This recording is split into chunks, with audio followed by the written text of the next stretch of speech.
साथियों, स्वागत है आप सभी का मेरे शिल्पी अम्बेडकर चैनल में।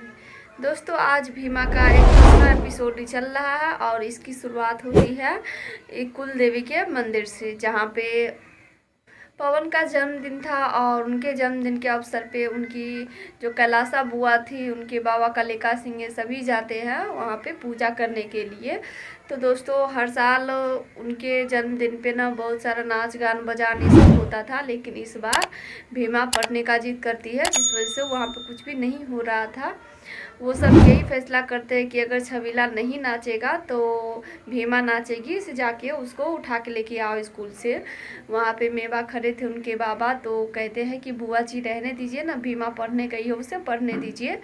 तो जिसके बाद कैलासा बुआ उनको रोकती है कि नहीं, भीमा ही नाचेगी, अगर छबीला नहीं नाचेगा तो भीमा ही नाचेगी। तो इसीलिए दो आदमी मिल करके जाते हैं उनको स्कूल से लाने।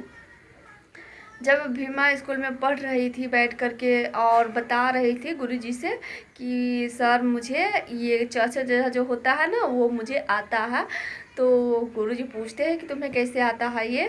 तो भीमा बताती है कि मैंने बाबा साहब से सीखी है ये। कहती कि बाबा साहब कब के इस दुनिया को छोड़ के चले गए, अब इसको बाबा साहब कैसे दिखाई देते हैं। उनके समझ से परे थे, उनको लगता है कि ये मजाक कर रही है, लेकिन सच में दोस्तों मतलब कि जो भी पढ़ती थी ना उसके बाद का या आगे पीछे का बाबा साहब उनको बता देते थे उनके सामने आ करके। दोस्तों, उसी समय दो लठेरे आ जाते हैं भीमा के पास और भीमा से कहते हैं कि भीमा चलो कुल देवी के मंदिर में, क्योंकि कैलासा बुआ तुम्हें बुलाई है नाचने के लिए। हर साल तो जाती थी लेकिन इस बार नहीं गई, तो चलो तुमको लेके चलते हैं। तुम्हारे जो चाचा है वो मना कर दिए हैं नाचने से, तो तुमको नाचना होगा, इसीलिए चलो। इतना कहने के बाद भीमा कह रही थी कि नहीं, मैं नहीं जाऊँगी, मुझे पढ़ाई करना है, मुझे पढ़ने दीजिए। लेकिन फिर भी वो दोनों भीमा का हाथ ज़बरदस्ती पकड़ लेते हैं, उनको ले जाने ही वाले थे। वहाँ पे बाबा साहब भी आते हैं, लेकिन देखिए बाबा साहब भीमा को कोई रास्ता नहीं बताते हैं। बाबा साहब बस चुपचाप खड़े होकर देख रहे थे।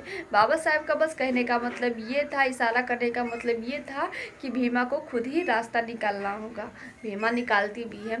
भीमा बेहोश होने का नाटक करती है और वहीं पे बेहोश होकर गिर जाती है। बेहोश होने के कारण वो दोनों लठेरे उनको वहीं पे छोड़ के चले जाते हैं। कहते हैं कि भीमा तो बेहोश हो गई है तो कैसे नाचेगी, तो इसीलिए वो वहाँ से चले जाते हैं और भीमा को इसे ही छोड़ देते हैं। दोस्तों, वहाँ पे भीमा बेहोश पड़ी हुई थी, लेकिन किसी को कोई फर्क नहीं पड़ रहा था कि ये छोटी सी बच्ची है, बेहोश हो गई है, इसको थोड़ा पानी उनी भी पिला दे कि होश में आ जाए। किसी को कोई फर्क नहीं पड़ता। उसके बावजूद भी वहाँ पे जो शिक्षक थे वो बाकी बच्चे को पढ़ा रहे थे। पढ़ाने के बाद स्कूल में छुट्टी भी हो जाती है, लेकिन किसी को कोई फर्क नहीं पड़ता है कि वो वहाँ पे बेहोश पड़ी है, कि थोड़ा उसके भी ख्याल कर ले। जैसे ही इस बात की जानकारी भीमा की माई को होती है कि भीमा स्कूल में बेहोश है, वैसे ही भागते हुए स्कूल के अंदर जाती है। लेकिन दोस्तों, सबसे दुख की बात यह है कि वहाँ पे प्रिंसिपल साहब आ जाते हैं और एक और जो चपरासी थे वो आ जाते हैं। भीमा की आई को अंदर नहीं जाने देते हैं। वो कहते हैं कि ये तुम्हारा घर नहीं है और ना कोई धर्मशाला स्कूल के। वो उनसे यही कहते हैं कि स्कूल के अंदर कुछ हो रहा है तो उसका देखभाल हम करेंगे, तुम्हें जाने की कोई ज़रूरत नहीं है, क्योंकि अभी क्लास चल रही है, इसीलिए तुम इंतज़ार कर लो छुट्टी होने तक का। जिस वजह से बेचारी वहाँ पे रुक जाती है। वहीं दूसरी तरफ इस बात की जानकारी कैलासा बुआ को होती है कि भीमा है ना बेहोश हो गई है स्कूल में, सब कैसे नाचेगी। तो जिसके बाद फिर से कैलासा बुआ छबीला को बुलाने का फैसला करती है कि अब छबीला को उठा के लेके आओ, वही नाचेगा। भीमा के बाबा मेवा थे, वो बहुत मना करते हैं कि नहीं, इसे रहने दीजिए ना, कैलासा बुआ मत लाइए। तो आप लोग जानते ही है कैलासा बुआ कैसी है, वो बस इशारा ही करती है कि मेवा तुम चुप रहो, जिसके बाद से वो चुप हो जाते हैं। और फिर वहाँ पे पकड़ करके छबीला को लाया जाता है। वहाँ पे आने के बाद यही कितना देर तक चलते रहता है कि नाचेगी कि नहीं नाचेगी। उनके जो बड़े भाई थे, जो उनको कसम दिए हुए थे कि नहीं नाचना है, वो बता रहे थे कि कैलासा बुआ छोड़ दीजिए, क्यों नचवा रहे हैं इसको, नाचते हुए ना ये बेइज्जती के जैसे लगते रहता है, मुझे सही नहीं लगता है, कमाने खाने की उम्र में ये नाच रहा है, बिल्कुल भी अच्छा नहीं लग रहा है। फिर से कैलासा बुआ भीमा पे आके अटक जाती है कि अगर छबीला नहीं नाचेगा तो भीमा को नाचना पड़ेगा, लेके आओ फिर से भीमा को। दोस्तों, जिसके बाद नहीं, मैं कैलासा बुआ मैं ही नाचूंगा, आप भीमा को पढ़ने दीजिए, छोड़ दीजिए। तो कैलाश बुआ कहती है कि क्या छबीला तुम ऐसे ही नाचोगी। तो जिसके बाद उसको ना एकदम से लड़की के जैसे बनाने का तैयारी चल रहा था। उनके जो बड़े भैया थे सबसे पहले उनके जो मूछ दाढ़ी ये सब थे वो बना देते हैं, पूरा छील देते हैं कि ये लड़की की तरह लगे, और लड़की की तरफ पूरा उनको कपड़ा पहना दिया जाता है। फिर उसके बाद वो स्टेज पे खड़े होकर नाचने लगते हैं, जिसके बाद बहुत सारे लोग उनको देखने के लिए लाइन लगे हुए थे, देख रहे थे। दोस्तों ऐसे नाच रहे थे तो उनकी बेटी जो कैलाश बुआ की बेटी पिंकी थी वो बहुत हंस रही थी उनको देख करके, और सभी बहुत हंस भी रहे थे उनको नाचते हुए देख के। फिर वहीं दूसरी तरफ जब क्लास में छुट्टी हो जाती है, घंटी लग जाती है, तो सभी बच्चे अपने अपने घर चले जाते हैं। लेकिन भीमा तो बेहोश थी, वो स्कूल के अंदर ही लेटी थी।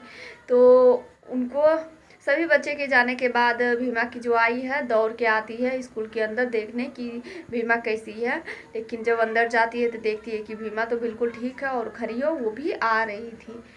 यह देखने के बाद भीमा की आई भीमा से पूछती है कि भीमा तुम ठीक हो ना। तो भीमा बताती है कि हाँ माई मैं ठीक हूँ, सिर्फ मुझे क्या हुआ, मैं बिल्कुल ठीक हूँ। तो भीमा की माई पूछती है कि बाहर सभी लोग तुम्हारे बारे में ऐसे ऐसे बात कर रहे थे कि तुम बेहोश हो गई हो। तो भीमा बताती है कि माई कैलाश बुआ के 2 आदमी मुझे ले जाने आए थे नाचने के लिए, तो मैंने सोचा कि क्यों ना मैं बेहोश हो जाऊँ, क्योंकि बाबा साहब वहाँ पे खड़े थे और बाबा साहब का यही इशारा था कि मुझे ही रास्ता निकलना है। तो मैंने यही सोचा कि क्यों ना बेहोश हो जाओ, इससे मैं बच सकती हूँ, मेरी पढ़ाई भी पूरी हो जाएगी और मुझे वहाँ पे नाचना भी नहीं पड़ेगा, इसीलिए मैं बेहोश हो गई। भीमा की माई भीमा से कह रही थी कि भीमा आज तुमने बुद्धि का इस्तेमाल किया है तो मैं तुम्हारे लिए कुछ लाना चाहती हूँ, तुम यहीं पे रुको, मैं तुम्हारे लिए लेके आती हूँ। इतना कह के भीमा की आई कुछ लाने चली जाती है। वहीं पे खड़ी भीमा के पास फिर से बाबा साहब आते हैं और बाबा साहब को भीमा कहने लगती है कि बाबा साहब देखा आपने, आज मैंने खुद ही अपनी बुद्धि का इस्तेमाल किया और उनके सामने बेहोश होने का नाटक किया, इस तरह से मेरी पढ़ाई भी पूरी हो गई और मुझे नाचना भी नहीं पड़ा। बाबा साहब उस बात से तो खुश थे कि चलो तुमने बुद्धि का इस्तेमाल किया, लेकिन अब उनको ये चीज़ दिखाया जाता है कि बाबा साहब भीमा से कहते हैं कि भीमा वो तो ठीक है तुम बेहोश हो गई, तुम्हारी पढ़ाई पूरी हो गई, लेकिन ये बात तो उन लोगों को नहीं पता है कि तुम नाटक कर रही थी, नाटक बेहोश होने का नाटक कर रही थी। उनको तो मालूम था कि तुम सच में बेहोश हुई है, लेकिन उन्होंने क्या किया, ऐसे ही तुम्हें छोड़ के चले गए।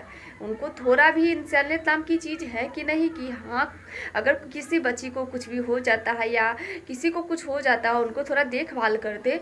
तो क्या तुमने भीमा इस बात की नोटिस नहीं की, उनको तुम्हारे बेहोश होने से कोई फ़र्क नहीं पड़ा।